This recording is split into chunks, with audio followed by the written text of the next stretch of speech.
उत्तर प्रदेश के एक छोटे से गांव केसरवाड़ी में एक अजीब नियम था।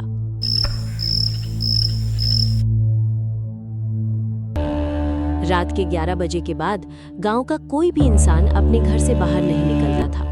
हर घर के दरवाजे पर नीम के पत्ते लटकते थे।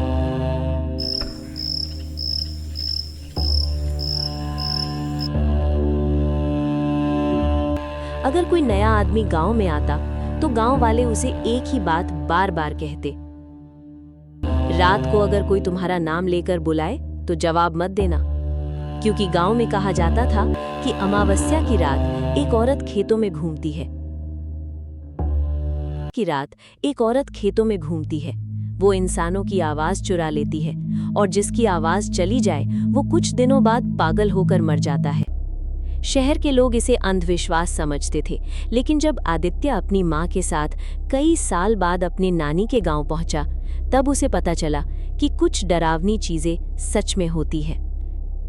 शाम का समय था। आदित्य बस से उतरकर गांव पहुंचा। पूरा गांव बहुत अजीब लग रहा था। लोग जल्दी जल्दी अपने घरों के दरवाजे बंद कर रहे थे। कुछ औरतें बाहर नमक छिड़क रही थी और हर घर के बाहर नीम के पत्ते बंधी थे। मम्मी, ये सब क्या है? गांव की पुरानी मान्यताएं हैं, इग्नोर करो। घर पहुंचते ही नानी ने आदित्य को गले लगा लिया, लेकिन उनके चेहरे पर खुशी कम, डर ज्यादा था। आज अमावस्या है ना? हाँ, लेकिन आप इतना क्यों डर रही हो? नानी ने धीरे से दरवाजा बंद किया, फिर खिड़की पर काला धागा बांधते हुए बोली, 11 बजे के बाद कोई बाहर नहीं जाएगा।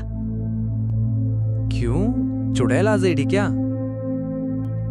नानी अचानक गुस्से में उसकी तरफ मुड़ी। मजाक मत कर।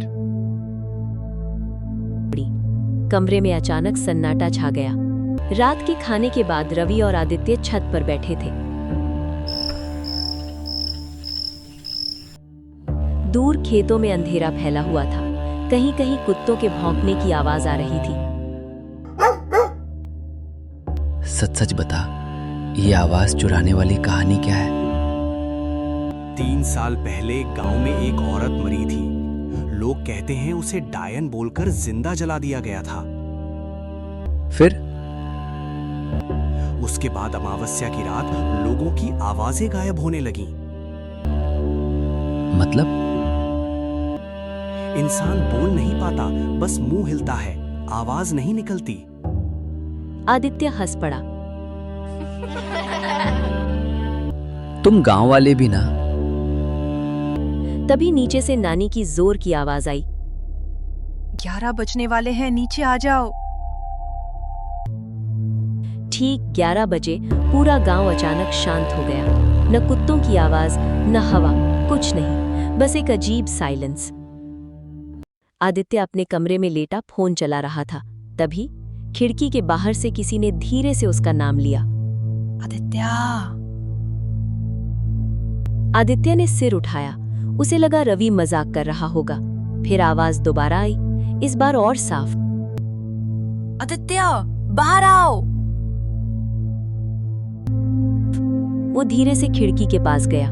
बाहर पूरा अंधेरा था, लेकिन दूर खेतों के पास एक औरत खड़ी थी। लंबे बाल, सफेद साड़ी और झुका हुआ सिर। कौन है? अचानक पीछे से नानी ने उसका हाथ पकड़ लिया। जवाब क्यों दिया? आदित्य डर गया। उन्होंने तुरंत खिड़की बंद कर दी, लेकिन तभी बाहर से हंसने की आवाज आई, बहुत धीमी, बहुत डरावनी। सुबह गांव में हड़कंप मचा हुआ था। मुखिया के घर के बाहर भीड़ लगी थी। आदित्य और रवि भी वहां पहुंचे। मुखिया का बेटा जमीन पर बैठा था।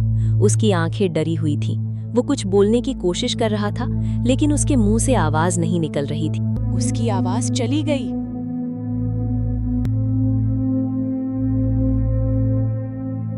कल रात उसने जवाब दिया था। आदित्य के शरीर में सिहरन दौड़ गई। उसे रात वाली आवाज याद आ गई।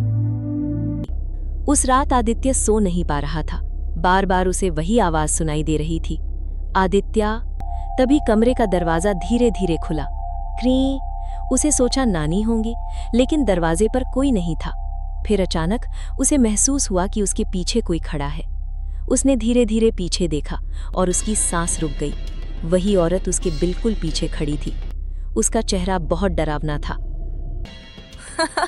तुमने जवाब दिया था। आदित्य चीखने लगा, लेकिन उसके मुंह से आवाज ही नहीं निकली।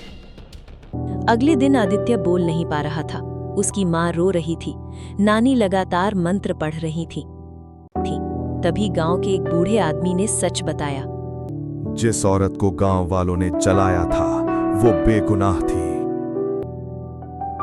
सब चुप। मरते वक्त उसने कहा था कि अब मैं हर अमावस्या किसी की आवाज लेकर जाऊंगी ताकि इस गांव में कभी शांति ना रहे। आदित्य की हालत बिगड़ती जा रही थी। वो रात भर जागता रहता, क्योंकि जैसे ही आंख बंद करता उसे वही औरत दिखाई देती। एक रात वो अचानक घर से गायब हो गया।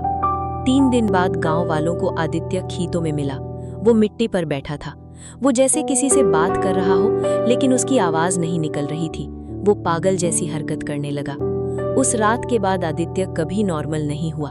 और आज भी केसरवाड़ी गांव में अमावस्या की रात अगर कोई तुम्हारा नाम लेकर बुलाए तो जवाब मत देना, क्योंकि हो सकता है वो इंसान न हो।